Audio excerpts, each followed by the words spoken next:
YouTube? Welcome back to another episode of Dad's Rad Fords. Today, another working video. Today, at least it's a Ford, 2014 EcoBoost truck, broke the timing chain. Now these trucks used to have, when I was at the dealer, we worked on these things a lot. This was bread and butter. I was working on these things almost every single day.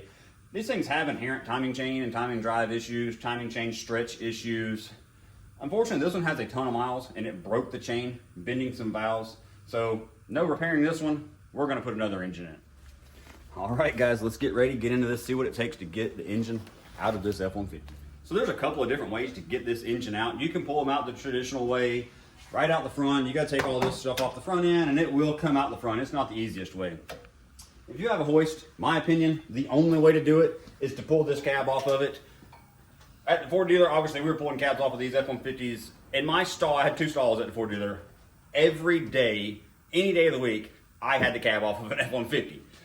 I feel it's just the correct way to do it. It's how it was done from the factory. The engine trans comes down the assembly line on the frame, cab off of it. You can make all your connections. Everything's nice, neat. Just put it back just like factory to where nobody can even tell you're into it. Almost forgot, this truck has these monstrous aftermarket running boards that I forgot to take off. And by the way, I do charge extra for this. All right, guys, got everything taken loose, top, bottom, except for everything I forgot. So let's raise it up, see what we got going on. Give it a quick check, make sure we're not about to break anything, make sure we didn't actually forget anything. I was halfway joking, but not really. Alright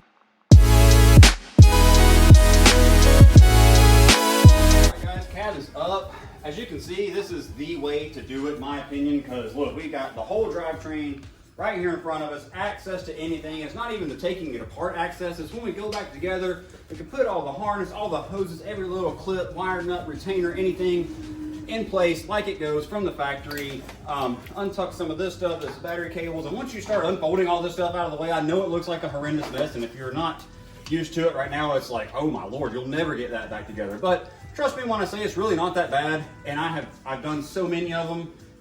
It's second nature, but even if you're not as experienced as I am, it's really not that terrible. If you've got the equipment, the tools and stuff, it's just nuts and bolts. It's not rocket surgery. All right, guys, now that we kind of got stuff unbuttoned, the first things first is let's start getting all these intercooler tubes out. Luckily, they're almost all the same size, so I got an impact and an extension setup that I know that works, and I just go around them and start taking all the intercooler tubes loose, pop those off, and we'll show you the next. See me smack that bolt? These alternators, a lot of alternators have like a little bushing and slides in the alternator itself. When you tighten the bolt, it pulls the slat together. So if you'll just loosen this bolt before you take all the threads out, barely give it a couple taps, it'll push that bushing out of the back, and now your alternator swings free. Let me pop it off. I'll show you exactly what I'm talking about. Let's take this little 8mm.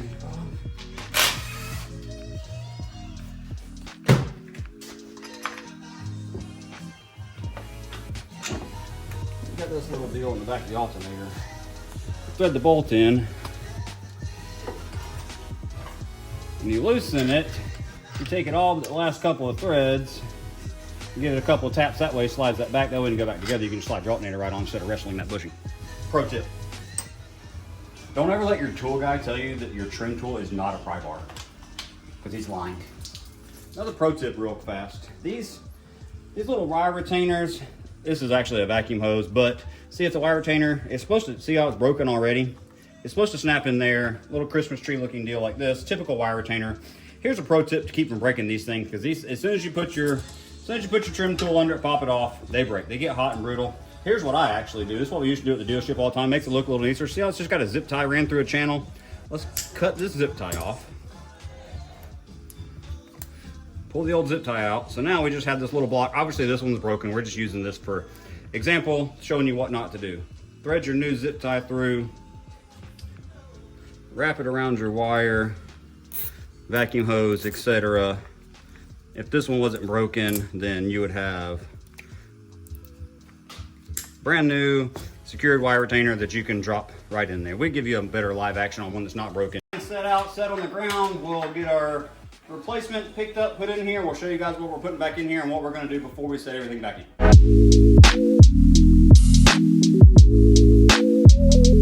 All right, guys, we've got our replacement in here. Let's talk about what we're going with here. This is not a new engine. This is a used engine, a low mile, let me see, I believe 81,000 miles on this engine. Now, I do a decent amount of used engines. Now, this is not a quote-unquote junkyard engine. I have a very reputable place that I use to get used engine, transmission, stuff like that for. They do offer a warranty, stuff like that. I always give my customers option A, B, C, so to speak. You want a new one, you want to use one with this mileage, or do you want to use one with, if we can find low mileage. This is always the best solution. Here's my prowess on doing a used engine, my selling point for myself and for the customer. Versus somebody's reman, because I know everybody in the world remans engines. You can get on the internet and find people that are rebuilding engines all day, every day, whatever you may need. Here's my 2 cents. If you get a good, used, low mile, I say low mile, under 100,000 miles, let's be real, like everything has miles on it nowadays. A good, used, fair mileage engine, let's use that term. You're still getting a factory-built engine, whether it be Ford, Chevrolet, whoever, Toyota, Isuzu, whoever. If you're getting a used engine, it looks like it's been maintained, you're still getting an OEM-built engine as it came from the factory versus somebody's reman. I know there's a lot of fantastic remanners out there, but for the money, cost-wise, sometimes this is the absolute best option. You still get a great engine. The company that I use, they give a great warranty. They pay parts and labor, so the customer's still getting a lot of value. We're not just shoving some random junkyard engine in this thing. Enough talking. Let's get this thing kind of undressed, and I want to go over a couple of things that I like to do to these 3.5 EcoBoost before that I stuff them in the truck. First things first, got the harness off of this replacement engine. Sometimes I'll leave them on, but 90% of the time, even if it's, a lot of times they cut them when they pull them out, they don't really care. Sometimes they don't cut them, sometimes they'll unplug them, leave them intact. But generally, either way, I'll pull it off just because I've gotten myself in trouble. Get a used engine, even back when I was at the Ford dealer, get an engine, it's got a harness on it, it's not cut, it looks exactly like yours. Plug it up, put it all in, everything's fine, but you got this check engine light you didn't have before, and you don't know why. Well, then you wind up putting your old harness back in, and you're really mad. All right, got our used unit here torn down to all the stuff we don't need. Now, I'm gonna pull the turbos off of it and show you guys a couple of things I like to do to things before we stick it in. So whenever I have one of these 3.5 EcoBoost out, doing a repair, doing a replacement engine, even if it's a used engine, I always like to inform the customer and see if they wanna go ahead and spend this money because it's a really easy repair now, very expensive later. So these turbos on these 3.5 EcoBoost are water cooled and they have oil running through them. All turbos have oil running through them, no big deal, but most OE turbochargers are going to have coolant running through them. The way Ford does it, they use these little small fittings, almost like an old GM transline fitting, if anybody's familiar with that. There, to the head to the turbo, and then out of the turbo back into the block. These things are very problematic, very prone to leaks, and it's quite the job to do with the engine and everything in the truck, as you can imagine.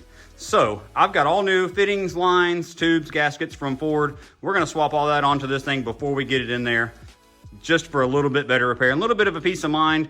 And that way the customer is not up against a, very expensive repair bill that should have already been done, minimal parts involved in the first place. Okay, so like I said, here's our pile of fittings and turbo oil line gasket.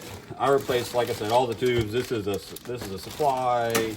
The returns go on the bottom, and they have all these little fittings. There's different ones for where all the tubes go, straight from Ford, turbo gaskets. So I think we're gonna get our engine stabbed, get both turbos off, and then we'll go together with all of our coolant fittings, just because it's a little easier to stick the engine in with the turbos off, and then I can go straight into getting it bolted up, putting these fittings and tubes on, and we're ready to just start jamming this thing back together. All right, guys, as you can see, got it back together. Got our replacement engine in here.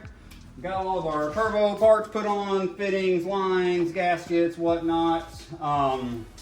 Give it a final once over, and we're ready to drop the cab down on this thing, finish it up, get this one back to the customer.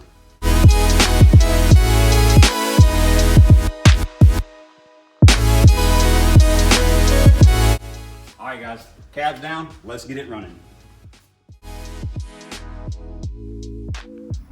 All right, everybody, it's all the way back together. Everything's buttoned up. Let's see if it runs. Also, I did notice while I was under this truck that it is straight pipe, no muffler, and I have yet to hear it run, so I'm interested to hear what it sounds like.